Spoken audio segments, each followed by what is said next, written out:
At the very heart of the universe, there lies a world too small for the human eye to see.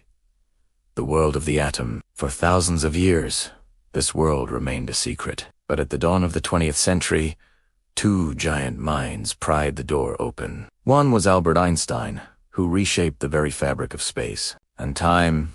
The other was Robert Oppenheimer, the man who would turn that knowledge into the deadliest weapon in history. This is not just a story of science. It is a story of conscience, betrayal, and a regret that can never be undone. The year was 1939.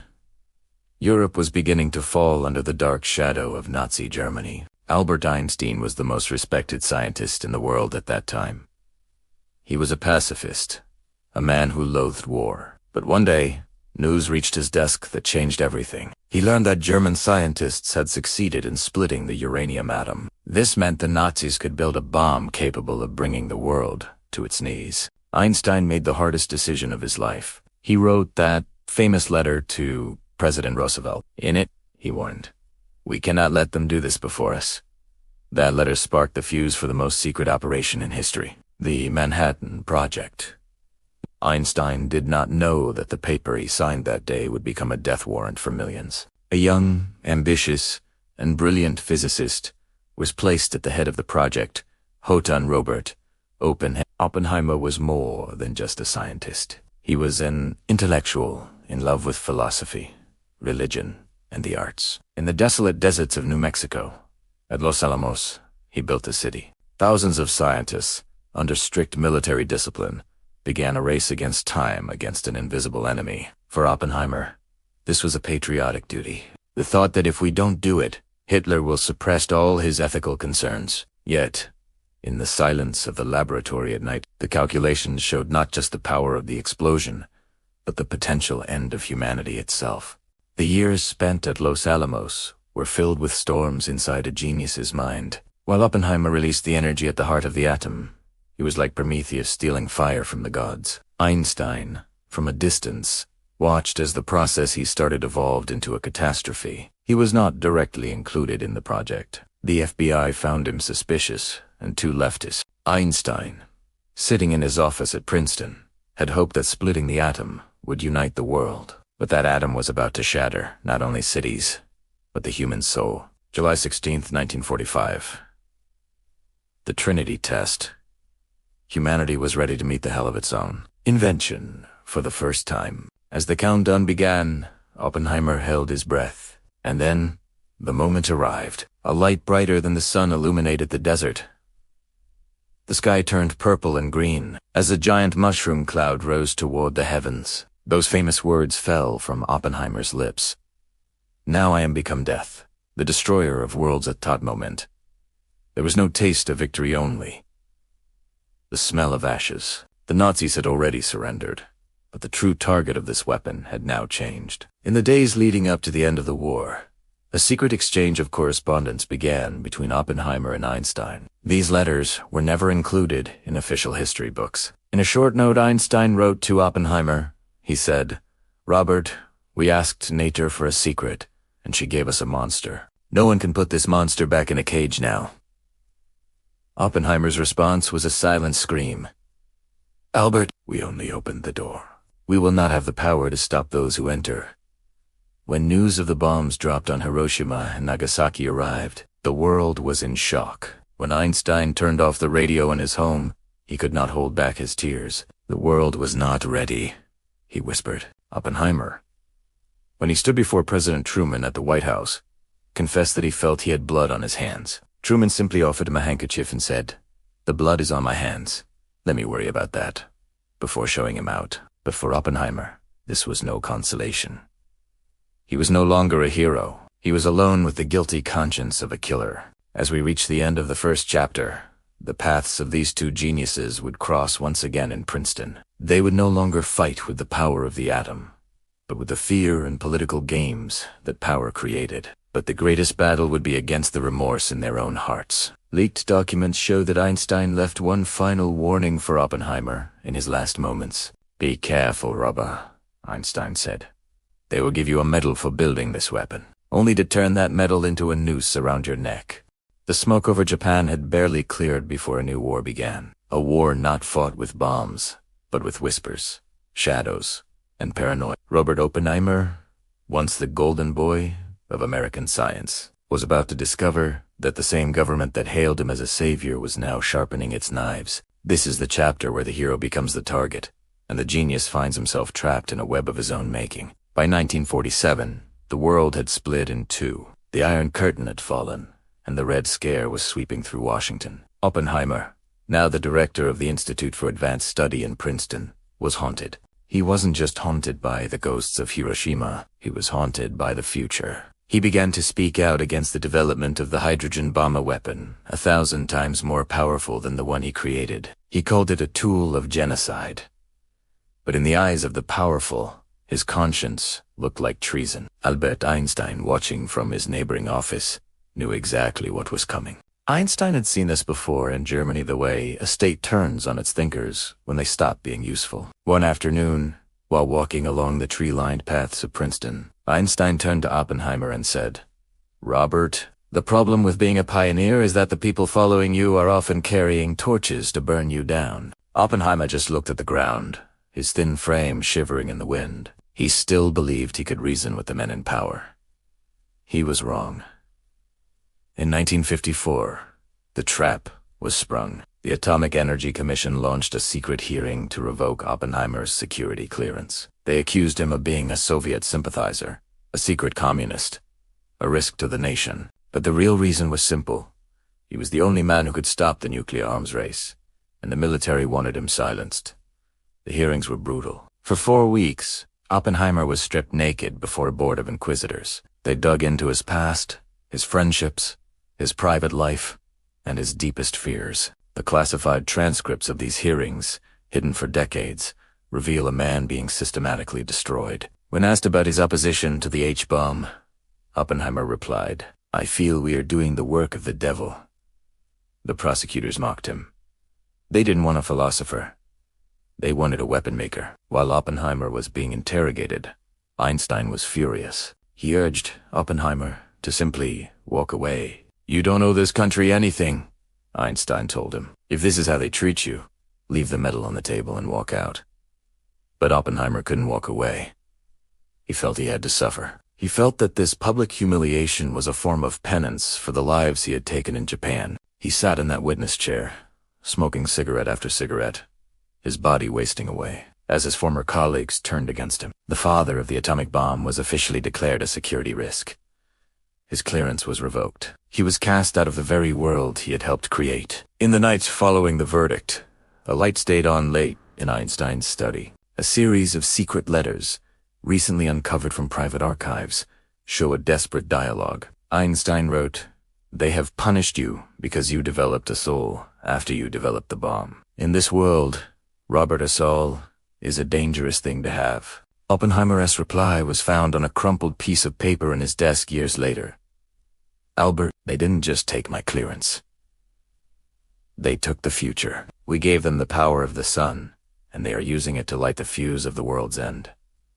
The two men became more than colleagues. They became survivors of a tragedy only they could understand. They were the only ones who knew that the doomsday clock was ticking, and they were the ones who had wound the spring. As the Cold War intensified, Einstein and Oppenheimer began to draft a final manifesto, a secret document that warned of the total extinction of the human race. They knew their time was running out.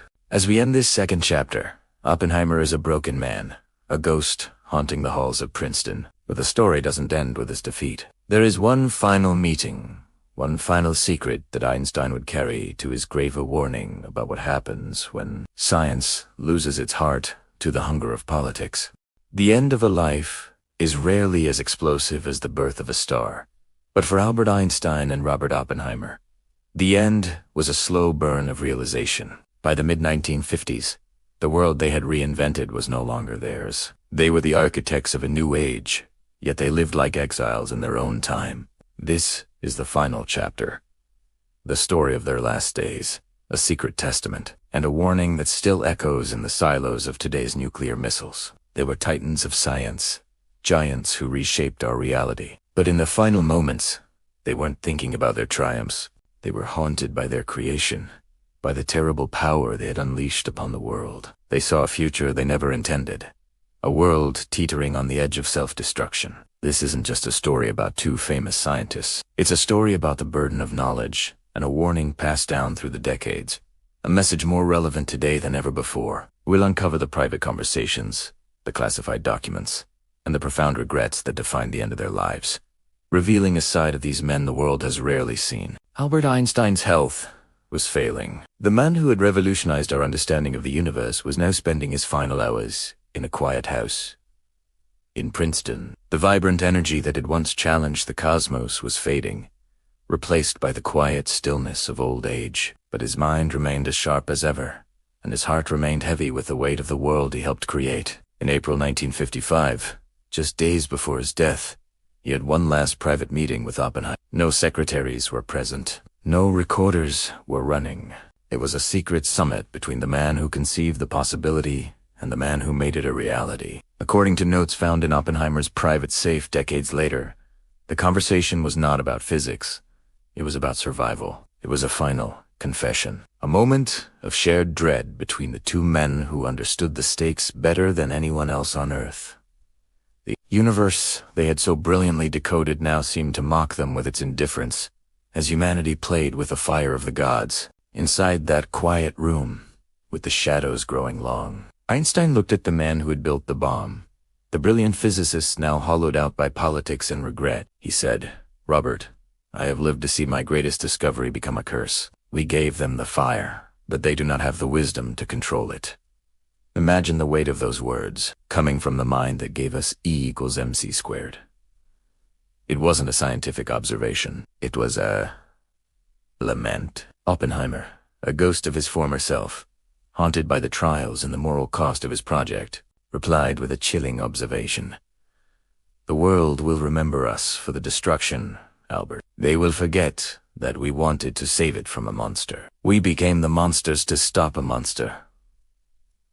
This was the core of their shared tragedy. They had set out to defeat a clear evil, but in doing so, they had created a new, perpetual threat, a shadow that would loom over every generation to come. Their conversation wasn't an exchange of ideas. It was a shared eulogy for a world they feared they had already lost. On April 18th, 1955, just days after that final, somber meeting, Albert Einstein passed away. He left behind a desk covered in equations and unfinished attempt to unify the laws of the universe, his lifelong quest for a single, elegant theory of everything. But he also left behind a final signature on a document known as the Einstein Manifesto. It was his last public act, a desperate, final plea to the leaders of the world. Its message was simple and profound. Remember your humanity and forget the rest. He died, fearing that his legacy was not the theory of relativity, the groundbreaking idea that reshaped physics. He feared his legacy would be the radioactive dust of a future war, a consequence of his work he had never foreseen in his wildest dreams. His death wasn't just the passing of a great mind. It was the silencing of a crucial voice of caution, a voice that had tried, until its very last breath, to warn us away from the abyss. With Einstein gone, Oppenheimer was left alone to carry the immense burden of their shared creation. He lived for another 12 years, but he was a changed man, a shadow of the charismatic leader of the Manhattan Project. The fire that had driven him was replaced by a quiet, gnawing sorrow. The government that had used his genius and then publicly humiliated him eventually tried to apologize. They gave him the Enrico Fermi Award in 1963, a hollow gesture intended to restore his reputation. He accepted it with a weary smile, a flicker of his old self. But he knew the truth. He knew that a medal couldn't wash the figurative blood from his hands, nor could it restore the years they had stolen from him during the security hearings, where his loyalty and character were viciously attacked. The award was a political maneuver, a footnote in a story of profound betrayal and regret. It couldn't heal the deep wounds that the atomic age had inflicted on its own father. In his final years, Oppenheimer became obsessed with the frailty of civilization. He would often look up at the stars, not as a physicist seeking answers, but as a philosopher pondering a terrible question. He wondered if other civilizations out there, on other worlds, had also discovered the secret of the atom and, in their folly, destroyed themselves. He began to write a series of classified reflections, personal documents that only came to light in the 2020s, decades after his death. In one of them, he wrote a haunting passage. "We are not the masters of the atom. We are its prisoners." The chain reaction didn't stop in the desert of New Mexico. It is still happening, moving through our politics, our hatreds, and our technology. He saw the atomic bomb not as a single event, but as the beginning of a process, a political and psychological chain reaction that was now embedded in the very fabric of human society, a poison spreading silently through the veins of the world. Shortly before his death from throat cancer in 1967, Oppenheimer returned to the site of the Trinity test in his mind. The memory of that moment never left him. He told a close friend that he still saw the light, that blinding artificial sin, every time he closed his eyes. It wasn't a memory of triumph. It was a recurring nightmare. He had once quoted the Bhagavad Gita, "Now I am become death, the destroyer of worlds." In his final years, he felt the truth of that statement more deeply than ever. He realized that the masterstroke America had executed to end the war, the act that was celebrated as a decisive victory, had in fact opened a door to a house that was now on fire. They had won the battle, but in doing so, they had ignited a fire that threatened to consume everything, a fire that no one knew how to put out. The destroyer of worlds was now being destroyed by his own creation. As Oppenheimer lay on his deathbed, weak and fading, he was heard whispering a single, cryptic phrase over and over. The calculations were correct, but the heart was missing. What did he mean? The physics worked. The engineering was flawless. The bomb detonated exactly as predicted. The numbers all added up, but the equation was incomplete. It lacked a crucial variable: the human heart. It didn't account for wisdom, empathy, or the long-term consequences of such power. It was a perfect scientific achievement, devoid of moral foresight. This final utterance was his ultimate verdict on the atomic age. It was an admission that their brilliant minds had outpaced their moral compasses. They had solved the most complex problems in physics, but had failed to solve the even more complex problem of human nature. The bomb was a triumph of the intellect and a catastrophic failure of the heart. Today, the classified files of their final years are slowly being declassified, one by one, and as the ink fades on these long-hidden documents, a clearer picture emerges. They reveal two men who died in deep regret, not because they failed in their scientific endeavors, but because they succeeded too well. They gave us the power of gods before we had developed the character of men. As we look at the headlines of today, as new, more advanced weapons are forged and old geopolitical tensions rise, the ghosts of Einstein and Oppenheimer stand behind us, whispering their warnings. They are not just figures from history books. They are contemporary specters, haunting our modern world. Their story is a mirror reflecting our own precarious situation, forcing us to ask if we have learned anything at all from their tragic success. Their message is clear, echoing from their deathbeds to our present moment. The fire they lit is still burning. It smolders in missile silos, in diplomatic standoffs, and in the halls of power around the globe. And we are the ones holding the match. The choice is ours, every single day, to either feed the flames or to finally, desperately, seek a way to extinguish them. The legacy of Einstein and Oppenheimer is not just a chapter in a science textbook. It's a living, breathing responsibility that has been passed down to us. We inherited the fire. What we do with it will define our future. Thanks for watching. If this story resonated with you, consider subscribing for more deep dives into the pivotal moments that shape our world.